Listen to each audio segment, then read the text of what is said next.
Hi, my name is Soumil, and in this presentation, I'm going to go over the 7 top reasons as to why your website may or may not be making all the money that it is supposed to or that it has potential to, and more importantly, how to go about fixing it. So, if that is of interest to you, if you have a website that is not meeting your expectations, and you want to learn some quick and easy methods of turning that trend around and having your website generate more income, more leads, more profits, more clients, more customers, I'm going to go over the short presentation, 7 key factors that will help you do that. My main premise during this presentation is I have 2 big criteria. If I offer a suggestion, I want to make sure as I offer as many suggestions as possible, which are low cost or no cost. So they're either free to implement or they'll take a very little amount of money to implement. The second thing I want to make sure that I have in this presentation is whatever I'm suggesting, I want to make sure that it is either no skill or low technical skills. So that you should be able to implement it with a reasonable amount of computer proficiency. You should be able to implement these changes and start getting the benefit of having good, profitable, monetizable website. So if that is of interest, get a pen and paper and let's rock and roll. So before we get started into how to go about monetizing your website, let's just talk about how many different types of websites there are. In broad categories, there are about 4 different types of websites. First type of site that you would know is a branding site. A branding site is something like www.yourcompanyname.com. Let's say if you own ABC Corp, a branding website would be something like www.abccorp.com or something like that. So that's one type of website. About 80% of the websites owned by small business owners is a branding website. The reason to have a branding website is so that when people who come to your website come looking for information, they should be able to tell who you are and what you do and stuff like that. So the products and services that you offer. The second type of website is the lead generation website. Now, what is a lead generation website? I'll show you some examples here of lead generation websites. These are basically websites which are specifically designed to generate leads for the business owner. Now, these websites are focused more on the visitor and what they want to see, as opposed to who you are and what you do. So that's the fundamental difference between lead generation site and a branding site. So a lot of businesses, small businesses who want to generate leads are better advised to go and have a separate lead generation site. The third broad category of the websites that you see online are full functional e-commerce websites like Amazon.com, like eBay.com, sites where you can go and actually put a credit card in and do some e-commerce transaction. Those are e-commerce websites. Again, there's a lot of small business owners don't have the resources or don't have the wherewithals to go and actually invest in a shopping cart technology, so they don't. But what they try to do is they try to put everything that they own on a branding website to end up confusing the customer. So that's the third category. The fourth category, the final category, is it's a big category and a growing category, is information site slash entertainment site. Now, what are these sites? I'll give you an example. CNN.com. There is not a whole lot of things to buy on CNN.com unless you want to buy subscriptions and stuff like that. But it's mostly people go to the sites like CNN.com or WallStreetJournal.com or Wikipedia.com searching for some information. Now, most of this information is free. Internet is all about democratizing information. So information website is where you get the information that you're looking for relatively easily. Okay. Entertainment websites are also in this same category. These are the websites like YouTube and Facebook. Basically, people go to the website looking for a short entertainment clip or a video or a joke or a quote of a day or something like that. So these are basically 4 broad categories of websites: a branding website, a lead generation website, e-commerce website, and the information slash entertainment site. Okay, let's start with the first factor. I call it NAMP. Every website should have a NAMP. Now, what is NAMP? NAMP is an acronym. N in NAMP stands for name. Now, you want to prominently display the name of your business on all pages of your website. You don't want to have a single page of a website which doesn't display the name of your website. The easiest way of going about doing this is by having your name in the header section. That way, there is a header on every single page, and the header will contain the name of your company, your business. So N is for NAMP. A is for address. Now, having a clearly displayed address gives the prospective clients peace of mind because Google loves it. And you know what? Google rewards you with higher listings and Google Plus rankings too. So have an address. Besides, people like to do business with people that they know that they are going to be able to reach them. No point in having a website where you're trying to sell something to the clients and clients try to find information about where you're located and there is no address. I guess what I'm saying is, all things being equal, if you have a website which has address clearly listed and another website which doesn't have an address listed, guess what? The person is more likely to do transaction with the site where there is clearly defined address listed. Okay, so that's A is the address. M is for map. Now, small businesses selling any kind of products or services which requires the clients to visit their businesses are served better if they provide a map in their contact us or about us page along with directions.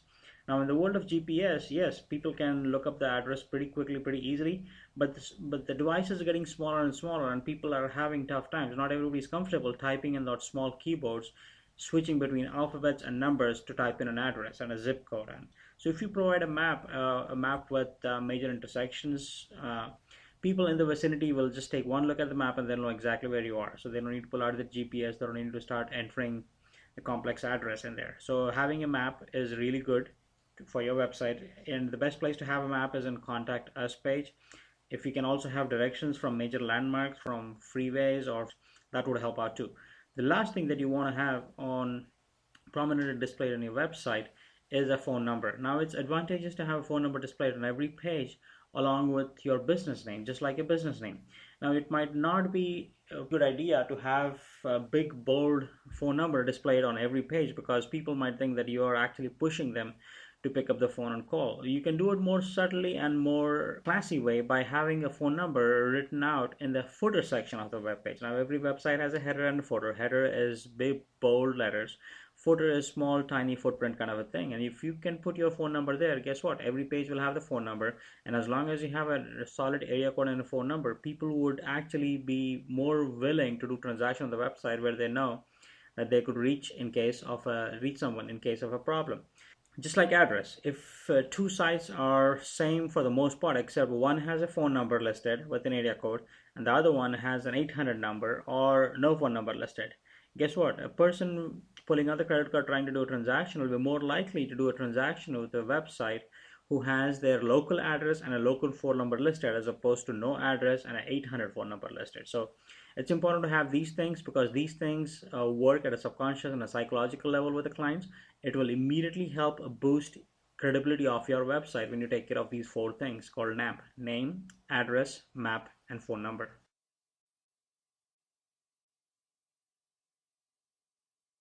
Okay, the second thing you want to take care of on your website is send a clear signal to your clients and to the visitors coming to your site. Have singularity of focus. Now, we talked about four different types of website. What you want to do is when you're designing a website, when you're creating a website, you want to make sure that you have this question answered very clearly. What is the one thing you want to accomplish with having this website? Now, is it a branding site or is it a lead gen site? You want to make sure that you have the goals clearly defined. General rule of thumb for most small businesses is one site should be created for one goal. Don't have multiple goals on one site. You end up confusing people and your website will not go anywhere, and you see a lot of lost potential. About 80 to 90% of small business websites make this classic mistake. To fix it, it's okay to have multiple websites. In fact, one site should have only one goal. So if it's a branding site, design every element on that website with that one goal in mind, which is branding. Now, if it's a lead gen site, then there is a totally different goal and it requires a different setup. So one site, one goal. It's okay to have multiple assets online. In fact, it's preferred that you have multiple assets online. However, no matter how many websites you have, make sure you still follow the rule: one site, one goal. For example, a roofer that I know in California that I was looking to work with actually had 31 different websites. Now, when I was in LA has about 60 to 70 small cities within the LA Orange County area. So what this roofer did was he had 31 different websites trying to generate leads and trying to build his branding for his one business. He had 31 different incoming lead generation websites all coming into the same business, targeted at different communities, targeted at different demographics, targeted at different markets. Some websites were solely designed with one goal in mind for people who are looking to replace their roof. Some websites were solely designed for small roof repairs. Some websites were solely designed for seniors who are looking for inexpensive roof repairs, and they had special discounts for veterans and teachers and the like. So instead of having everything commingled in one website, they had clearly defined strategy where they had one website for each goal.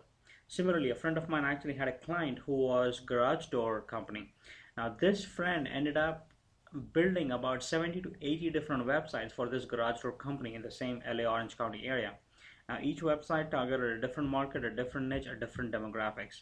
So it is okay. In fact, it is advisable for you to have multiple websites and multiple assets online so you have a reach which is far reaching beyond just one website. Oh, and if you are keen on finding out what the revenues were for this roofer and this garage door company, let me tell you this. They had multiple seven-figure revenues each and every year because they had multiple incoming lead generation websites working for them. The third thing you want to take care of in order to monetize your website better is make sure your website is crisp, clean, and fresh looking. Now, there is a lot of websites. There is about 600 million websites online or more, depending on whose numbers you want to believe. But there are hundreds and hundreds of millions of websites online, and most of these websites look so dated that it just serves no purpose. You jump on the website, you jump off the website. Quite frankly, it's not what you were looking for, or it's not crisp. It looks too dated. It looks too cluttered. A neat website actually helps you in building trust and creates better branding. Not only that, it also enhances your business image. Now, if let's say if you have a cosmetic dentistry practice, you want to make sure your website reflects the quality of work that you do in your practice. You don't want an old dated website representing you online. That would be a big no-no. For example, check out how Google looks. When you go to Google's homepage, they have a simple, clean, crisp, fresh looking website. Compare that with Yahoo and see what happened to Yahoo and see what happened to Google. You can even look at what happened to Microsoft. Microsoft used to run a website called MSN, and it was so cluttered they actually went about and they sided with Google's strategy, and they launched a new website called Bing. Fresh looking, but it's still not crisp and clean. So a crisp website projects you as an authority. If you know what you're doing, or if your website is good, clean, fresh looking, guess what? It establishes you an authority online. Here's the good news. You can get a clean, fresh looking website for under a couple of $1,000. Generally, you can get a good looking website for about $1,000 to $2,000. What used to cost $3 to $5 to $30,000 in the past, because of the reducing cost and because of advances in technology, you can get a crisp looking site for under $1,000 if it's a 4 or 5 page website. One thing I would recommend is don't go with templated sites, don't go with cheap websites, because that's exactly what they are. They look cheap and you don't want to have that working against you. So make sure your website looks clean, crisp, and gets a fresh look every so often. And it's not that expensive to do it. It's getting easier and it's getting cheaper to do it. So look into that and make sure you have the image that you want to represent online with your website. But number 4, content is king. Now, most websites do not answer the basic question of the visitor when they arrive at their website in a short enough time, in a concise enough form, and that is a big turnoff. The website should be able to disseminate information, should be able to be very easy to navigate, and should be very easy to find answers to. Most small business websites do not have a search field. Now go figure. If you have a deep website, it's important to have a way that the user can use the search on your website to find the content that they're looking for. It's an easy fix. Now, another thing that I have seen is some websites, some small business owners, let's say if it's a doctor or a chiropractor, they go to the dentist convention or chiropractic convention where there are booths of people who are selling websites. And what they do is they sell a website to you, they turn around in the next 5 minutes, they sell the same website to the next guy and to the next guy and the next guy. What ends up happening is they end up repeating the content over and over and over, hundreds, sometimes even thousands of times. Now here's what happens. Google doesn't like duplicate content. Google doesn't want to share the same information across 30 different websites when somebody's looking for something. So if you have relevant, unique content, that's a big plus online.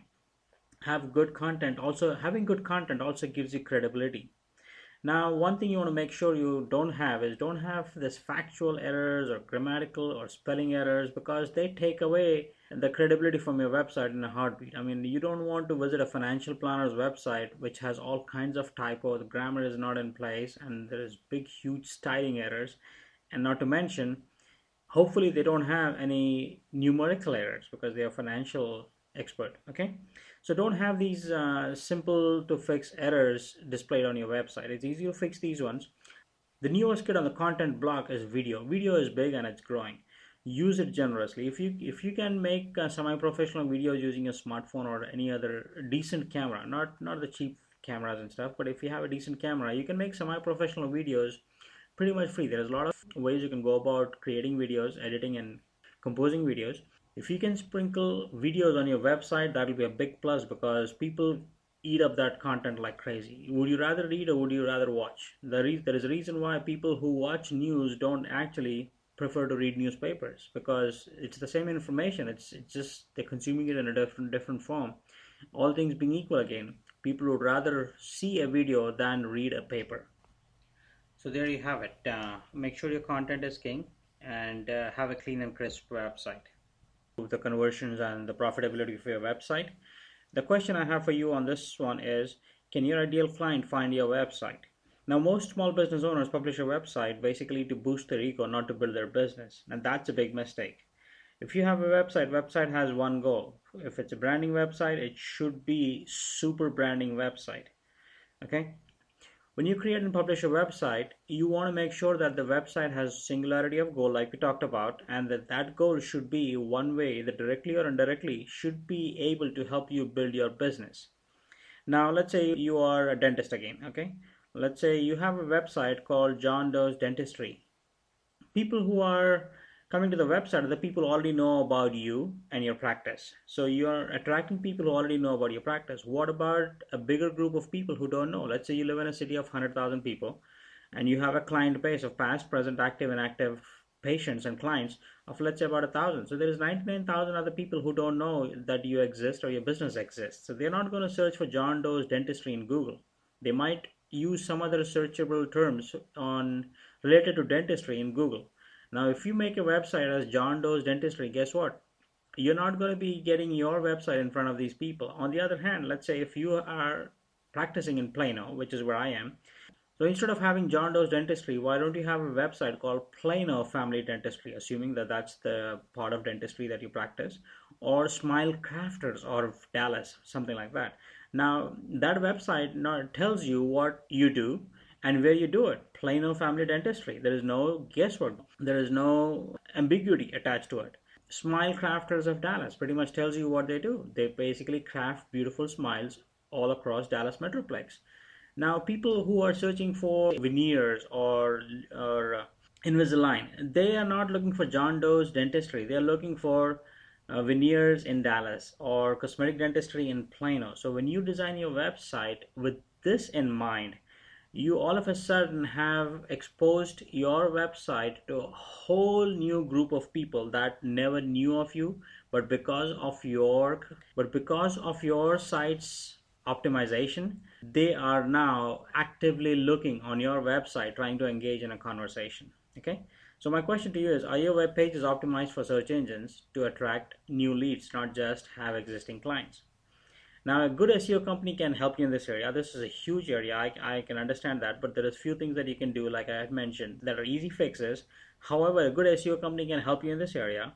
And prices for SEO are typically charged on an ongoing basis. You can end up paying a few $100s a month to up to a few $1,000s a month, depending on the competition, depending on how many keywords you're trying to rank, depending on the competition of those keywords.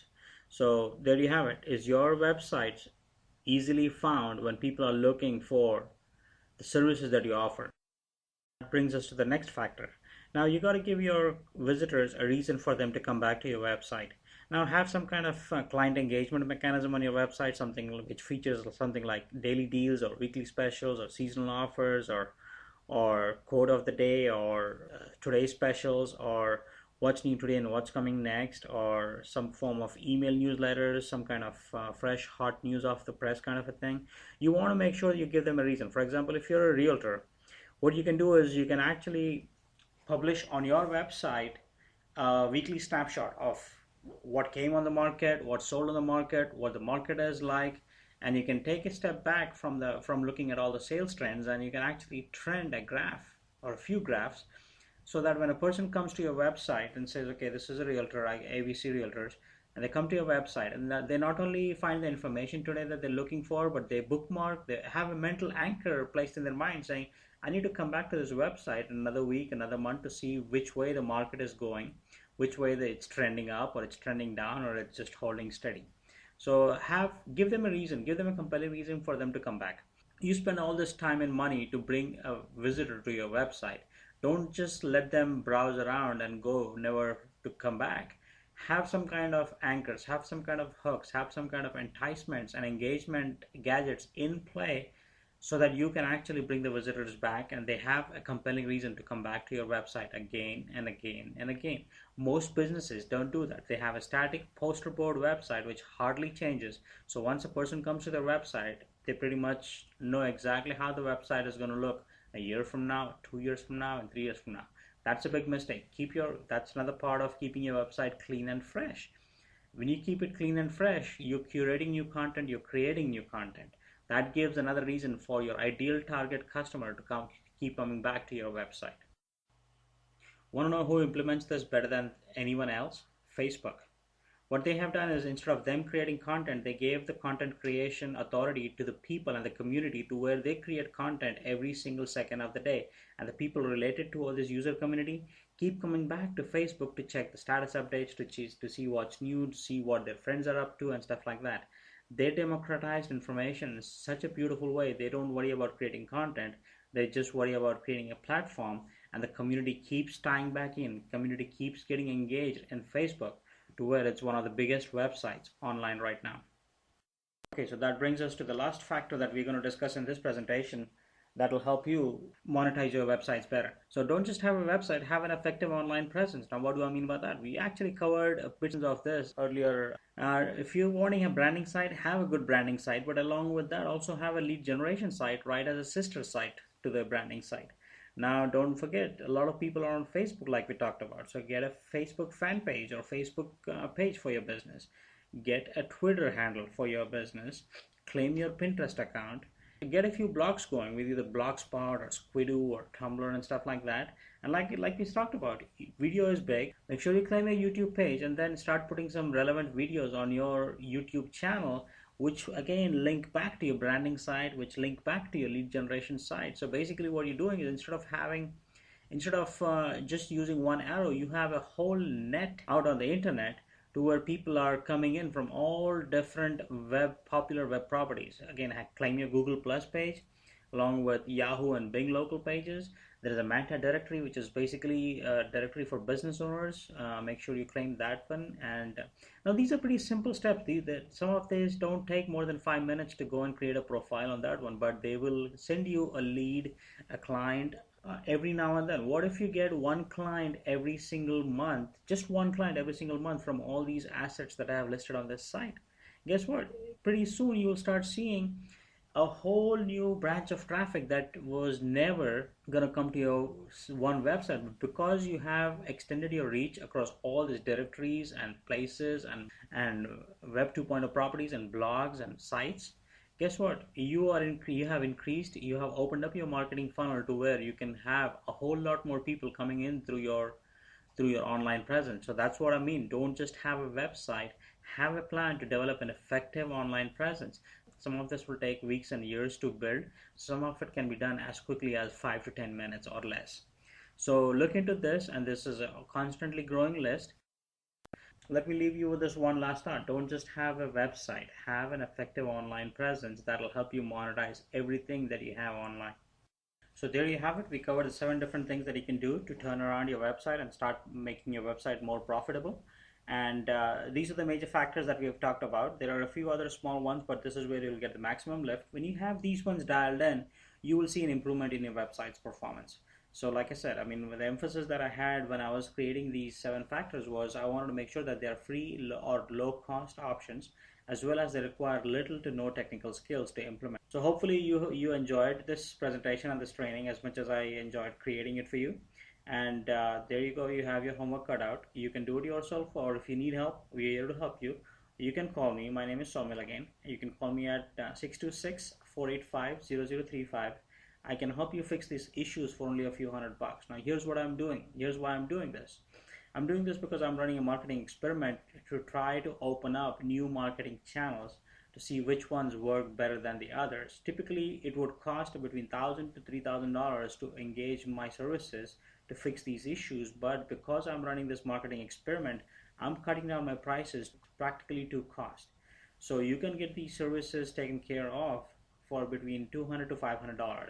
But like I said, it's an experiment. It won't be, these prices won't be there for long.